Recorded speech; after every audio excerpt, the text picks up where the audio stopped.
Okay, everyone, I want to talk in this video about my little notebook and some of the stuff I've been writing in here. I started journaling, and I kind of started journaling every day.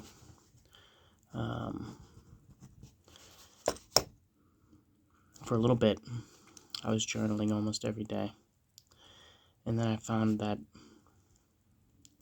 I didn't really commit to it every day, and that maybe once a week, I would do a video about my progress and where I'm at, and just kind of talk to myself a little bit about like what's going on in my brain.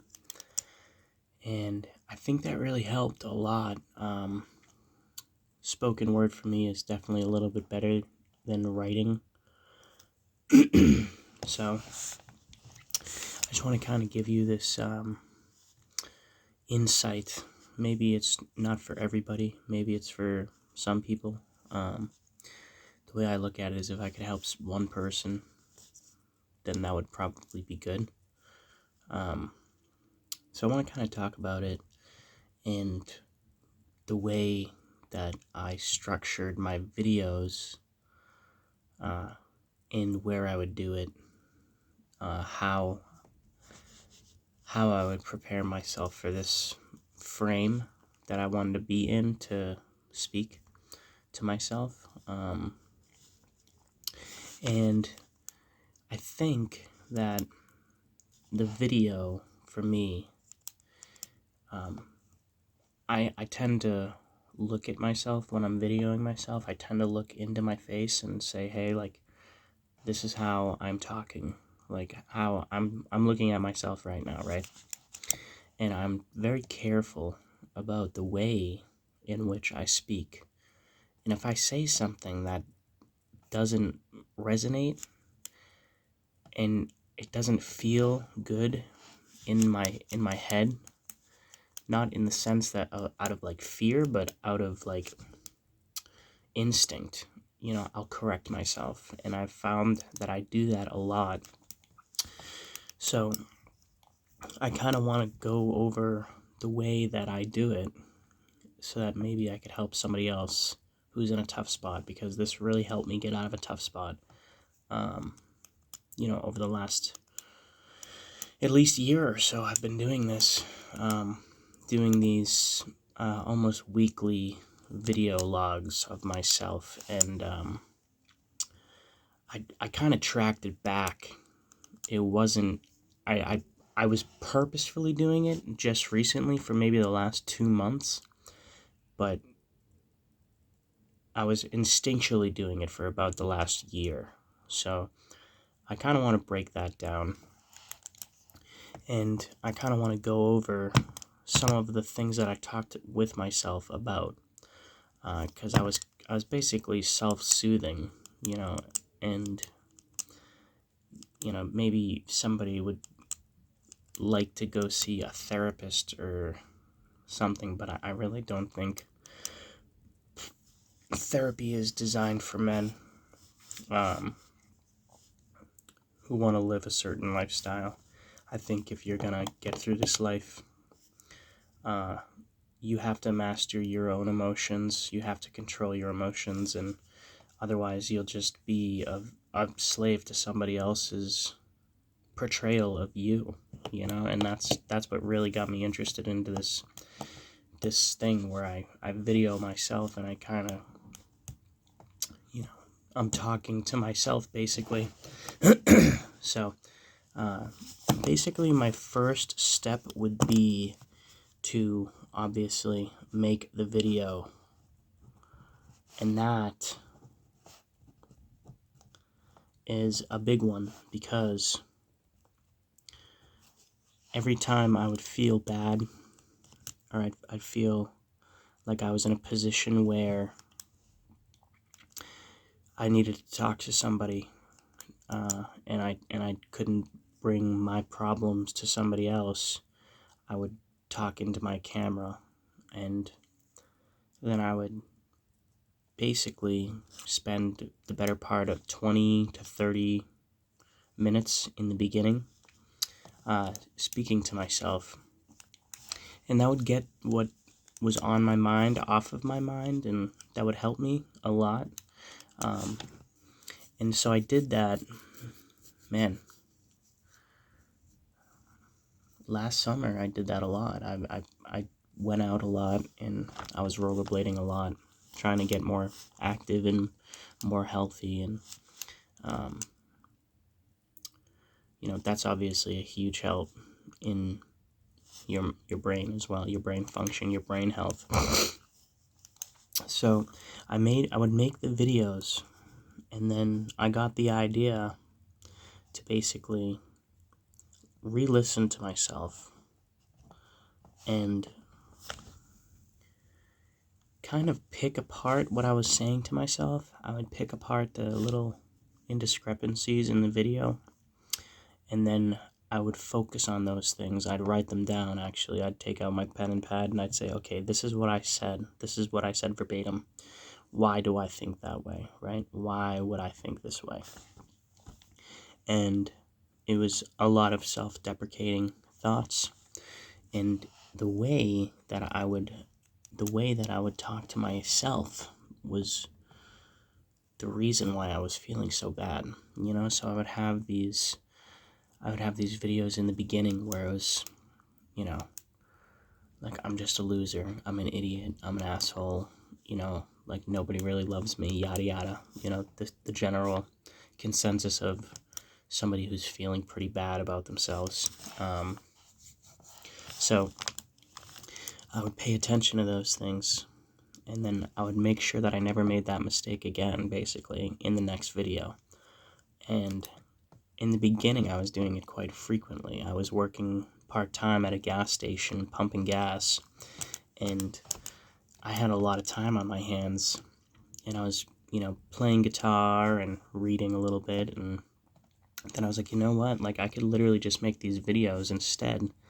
And then it got into, I'd park, and then I'd sit in my car for 20 minutes before work, make the video. And I was doing that in the beginning. I was probably doing that about 3 days a week. I was making these little videos, but I needed to, because I was in the state I was in, and I needed to self-soothe that much. So throughout that time, I basically I would listen to it, and I didn't really do anything else besides listen to it and maybe jot down a few things that were unhealthy for me to say about myself. And I got into, I basically was watching this YouTube video, and it was about speaking, and how we speak is who we are, basically. How we speak to the world is how we speak to ourselves. So if you're mad and angry at the world, you're just mad and angry at yourself, because who knows? You gotta figure that reason out for you. And I noticed that, so I would then I would basically make sure that I re-listened, but I would re-listen in a different way.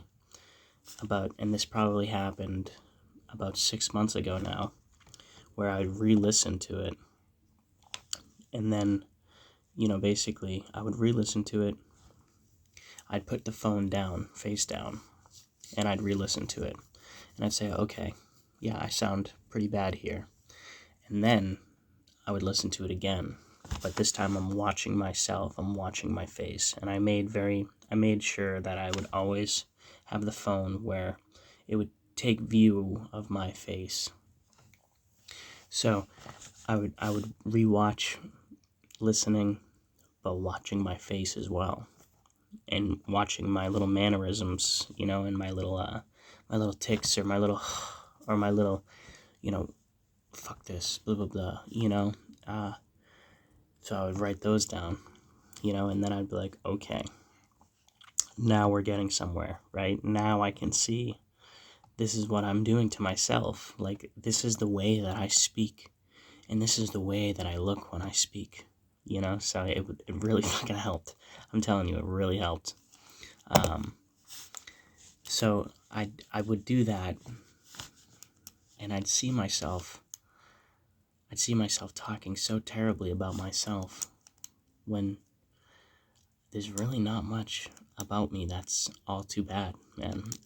I gotta tell you, like, yeah, I mean, I don't make a shitload of money, or, but that's no reason to be unhappy, and I tied so much of that vision of success, not only to myself, but to my parents' perception of success. I tied a lot of that to my outcome, so if I wasn't working the 9-to-5 job, my parents weren't very appreciative of that. But I've been trying to basically do stuff on my own for the last few years, and try and find my way outside of the 9-to-5 world, because it's just not conducive to me, I don't think, anymore. I don't think it's conducive to a lot of people my age. I'm 28, so I think we're in a position in the world now where, these large corporate entities that your parents worked for when they actually cared about your parents, and they gave you your parents a pension and a 401k and a severance package, they actually cared about our parents, but they don't care about us at all, man. I'll tell you that much right now. They do not care about us one bit. We're just little cogs in their machine. So I've basically been on this journey, and I've been using these video logs of myself to further my agenda for myself, and basically I've tweaked it now to where I'm doing a 45-minute video once a week about my goals, where I'd like to be in the next 3 months, where I'd like to be in the next 6 months to a year, and maybe have a 5-year plan as well. And I think that's important to have. I think it's important to have that kind of structure in your life. But there's really no set plan for any of us. There's no guarantees that any of us are going to be here tomorrow. So I'm trying to break out of this perception that I have of, I'm going to cookie cutter my life together, and it'll be this way, and it'll be perfect, and, because then that's when I'm really setting myself up for failure. I'm really setting myself up for failure that way, when I say this is what I want, and if I don't get it, then that's a negative connotation, so I'm really trying to focus more on just being good, just giving back, adding value. I just want to add value to the world, man. I just want to add value. That's all I really fucking want to do, because when you add value comes back to you. It may not be today, it may not be tomorrow, it may not be in 5 or 10 years, but it will come one day. So I'm really just focused. I'm not focused on a title anymore. I'm a working man, or I'm a blue collar man. I don't want to have that title. I just want to give value. Just want to give value in the best way that I can possibly give value. So I'm basically, in the last year or so, I think I've done a full turnaround, but the thing is you have to be here in your brain. You have to be okay with your turnaround, because my parents, I'm jobless right now. Whoop-de-doo. But and I'm living at my parents' house, so it's quite the, there's this part of me where it's like, I don't want to be here. I don't want to live in my parents' house, and I don't want to live free off of them. I don't want to like sit here and what do you call it? Freeload, you know. And that may it may be what my parents see right now. They may see me um, freeloading, but here's the thing: if you don't try and figure out this stuff, it takes people a long time to figure themselves out. Sometimes it takes people a lifetime to figure themselves out, and then it's too late. It's too late for them because they're gone. And one of my biggest fears, I think, in life is to go out of this world and not be proud of who I am. And that to me is like, okay, it's time to dig deep, and you can't have a 9 to 5 job when you're doing that. You gotta force yourself into uncomfortable situations for you to really change, for you to become who you're really meant to be. Uh, so, I may not have all the money in the world right now. I got $300 in my bank account, and I may not have the cars, I may not have the girls, but at least I have this, and I got my mental awareness for myself, and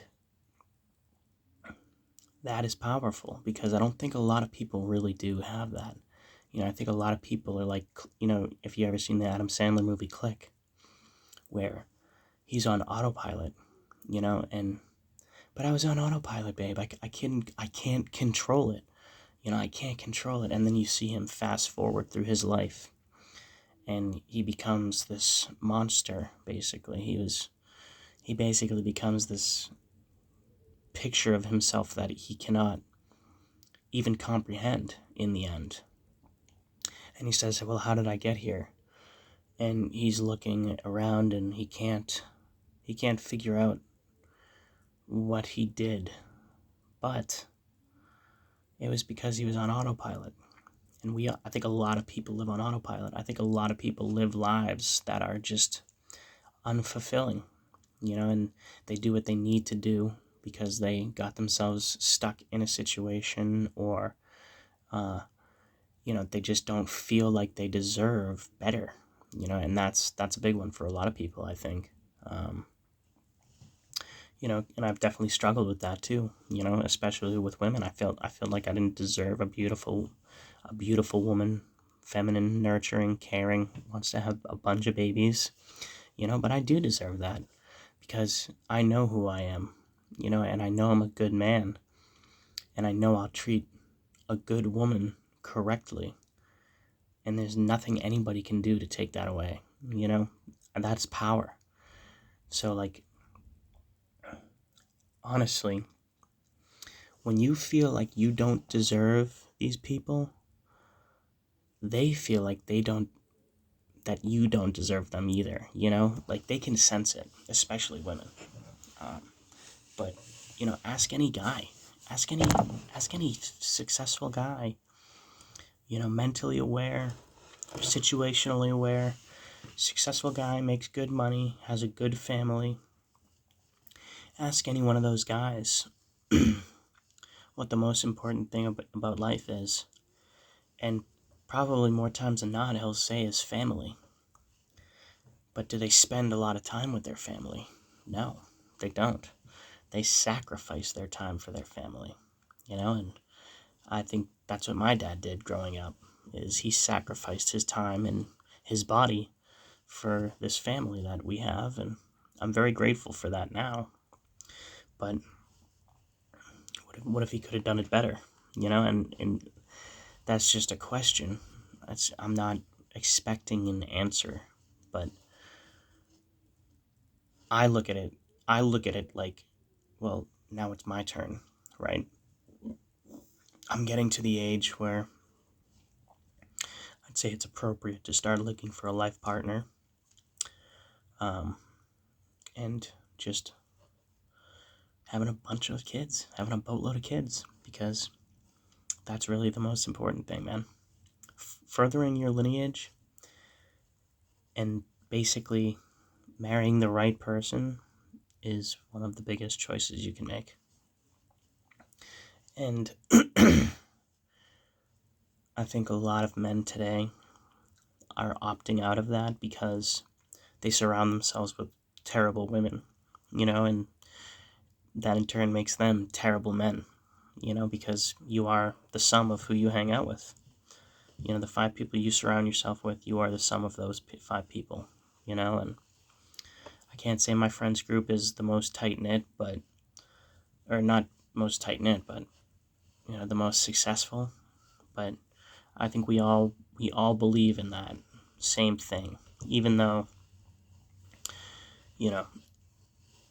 we all have different jobs, we all make different money, we all still believe that, furthering your lineage is the most important thing you can do. Because once it's gone forever, man. Like your parents, parents times 50, you're looking at the better part of, in the last 5,000 years, you're looking at almost 3 million people it takes to make you. Think about that, sit on that for a minute. How many people had to suffer and die in your family for you to be here right now? That's a humongous gift. And so many people take it for granted, man. So many. It's unreal. And, I've kind of just awoken to that just recently, where it's like, man, like I'm only here because everybody else before me was successful in doing just that, furthering their lineage, and that, I think we're getting drawn out of it. We have this society that says, have a bunch of kids, but make sure your wife works too, so that she's not around to raise the kids, nurture the kids. And if that's the case, that your wife is home, well, you have to be out working 100 hours a week to make sure that your family can afford a nice place to live. So it takes the father out of the home. It takes the moral standing out of the home. It takes the provisioning, good and bad, out of the home. The morals, all the teachings that have been passed on by our fathers and our forefathers, that's taken out of the home, and that's really where they get us. I think that's where they really want us, is they want us not raising our kids, not anything. They don't want us involved at all, man. They just want us distracted. So I'm kind of going on a little tangent here, but I'm going to wrap this up about the videos, because that's what I'm really trying to get my point across, is if you take the time and spend 15 to 45 minutes alone in the woods, this is where I mostly do it, because I can be kind of one with nature a little more, and I can be not as distracted as if I were to do it like in my room, where I got my PS4 and I got my TV, and I got a pile of books on the side of my bed that I haven't picked up in 9 months, you know what I mean? So you have so many distractions surrounding you every day that it may be best to find some space where you will not come in contact with many people, and if you do, it's only for a quick second. You're not trying to divert your attention away from the video. And I'm telling you, man, do it for 6 months, do it for a year. You will see results, like I have seen results, and maybe I can help you help yourself just a little bit, and become more powerful with who you are. Because once you know who you are, you're unstoppable. Once you know what you're going to do, you're unstoppable. Nobody in the world can stop you once you're doing what you're doing. But you have to find that, and that takes work. That takes walking in the woods for an hour, having a 45-minute conversation with yourself, looking like an absolutely crazy dude to other people. But, this shit isn't for everybody. And it's certainly not for the weak-minded, because the weak-minded, I've seen, take a stab most of the times. They take a stab at you saying, oh, blah, blah, blah, or this or that, or you're such a pussy for feeling your emotions, and alone, I guess, and that's huge. It's humongous. And it's not feeling, I guess I should say. It's not feeling my emotions. It's trying to better understand them. Better understand the reasons I decide to be angry at a certain thing that's really I shouldn't be, or the reason that I choose to eat bad instead of eating good, and breaking those things down and learning how I can be better and putting myself in the right position to become better. So I'm going to leave it at that. I would definitely try these videos. So anyway, if you like the video, give it a thumbs up. If you don't, comment, whatever, I don't care. So have a good one, guys.